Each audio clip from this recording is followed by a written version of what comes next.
kailangan para sa upcoming series na May Ilonggo Girl. After 2.5 years po sa Abot Kamay na Pangarap na lagi po akong umiiyak bilang si Dr. Annalyn. Dito naman po medyo mas fun lang po dito. Pero titular, challenging po pa rin siya for me kasi yung isa ko pong character may Ilonggo accent po siya.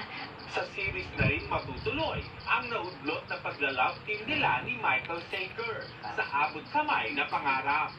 Nag-pictorial na nga ang dalawa. Na-excited po ako kasi first time ko po magkakaroon ng parang love team talaga sa isang show. Kasi po yung dun sa Abot Kamay, yung mga kapir ko po na parang puro unexpected. Excited po ako. Siguro kasi iba yung chemistry that na share namin when we're on set. So, I'm looking forward to this partnership. At dahil magka-love team, hindi maiiwasang i-ship sila ng mga manonood. Ready naman daw dito si Michael na very open sa kanyang admiration kay Jill. But then itsura niya in person, napakaganda. Siguro, siya yung one of the artists na starstruck ako when I first met her. And what's crazy about Jill is napakabait niya. So yung personality niya, dagdag sa ganda niya yun na very welcoming. Dahil dyan, Michael, ililibre kita mamaya. Maraming salamat sa iyo.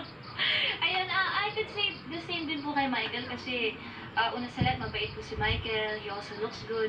So, ayun na, excited po ako na maka-work po siya. Sa pagitan ng Abot Kamay na Pangarap at Ilonggo Girl, nakapag-recharge daw si Jillian. Pumunta ako ng Thailand with my friends and my family. So, yun po, parang nakapagpahinga din naman, nakapag-recharge. Parang feel ko po na parang wala lang, carefree lang ako. Sa darating na Pasko, may isang gustong gawin si Jillian.